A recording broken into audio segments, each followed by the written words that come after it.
ദേ നിന്നെ ഞാൻ കിഡ്നാപ്പ് ചെയ്തോണ്ട് വന്നാ. ഇതെല്ലാം മേടിച്ചെന്നാ പിന്നെ നിന്റെ വീട്ടിൽ നിന്ന് പൈസ മേടിക്കുമ്പോ ഇതെല്ലാം കൂടി മേടിക്കുള്ളൂ. എടാ നീ ഇങ്ങനെ കാര്യം പറയാതെ വീട്ടിലെ നമ്പർ മേടിക്കടാ. ചോദിക്കാൻ പോവാ. എടി വീട്ടിലെ നമ്പർ എടുക്കേ. എനിക്ക് കേക്കാം. ആ ചേട്ടനും അത് തന്നെയല്ലേ പറഞ്ഞേ. ഡീഡി നിർത്തടി, നമ്പർ എടുക്ക്. 97 44 26 66. ഇത് തന്നെയല്ലേ ധാരണ നമ്പറാ? എന്റെ പപ്പയുടെ നമ്പർ. അവരെ വിളിക്കേണ്ട, അവരുടെ പൈസ ഒന്നുമില്ല. ദേ കള്ളത്തരം പറഞ്ഞോണ്ടല്ലോ. നിങ്ങൾ ഒരു ദിവസം പുറത്തുനിന്ന് കഴിക്കുന്നത് 2000 രൂപയ്ക്കാ. ഞാൻ കണക്കെടുത്തായിരുന്നു. അത്രയൊക്കെ കഴിക്കുന്ന ആൾക്കാർക്ക് പൈസ ഉണ്ട്. ചേട്ടാ വിളിക്കണ്ട ചേട്ടാ. എടാ ഇവിടെ നിനക്ക് കണ്ടറിയത്തില്ല, ഇവിടെ കാശുള്ള കുടുംബത്തിലെ, നീ വിളിക്കടാ. അതേടാ ഞാൻ വിളിക്കാൻ പോവാ. ഹലോ, നിന്റെ പേരെന്താ? നീനുവിന്റെ വീടല്ലേ? അതെ. ഞാൻ നിങ്ങളുടെ മോളെ കിഡ്നാപ്പ് ചെയ്തേക്കുക. നിങ്ങളുടെ മോളെ കൊണ്ടുപോകണമെങ്കിൽ ഒരു 10 ലക്ഷം രൂപയായിട്ട് ഇങ്ങോട്ട് വരണം. ലൗഡ് സ്പീക്കർ ഇടാൻ കേക്കാലോ. 10 അല്ല 15 ചോദിക്ക്.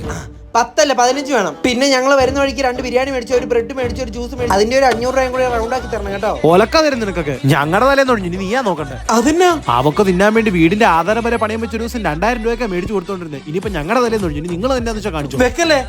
ഹലോ പെങ്ങളെ, ഈ ജ്യൂസ് ഈ ബ്രെഡും കൂടി എടുത്തോ. ഞാൻ കയറ്റിയെടുത്ത് തന്നെ കൊണ്ടുവിടാം. ചേട്ടാ എനിക്കിനി 2 അൽഫാം മന്തി കൂടെ മേടിച്ചാൽ ഞാൻ പോത്തുള്ളൂ. എന്റെ വീട്ടിലായിരുന്നെങ്കിൽ ഇപ്പൊ ഞാൻ ഒത്തിരി ഭക്ഷണം കഴിക്കേണ്ട സമയം കഴിഞ്ഞു.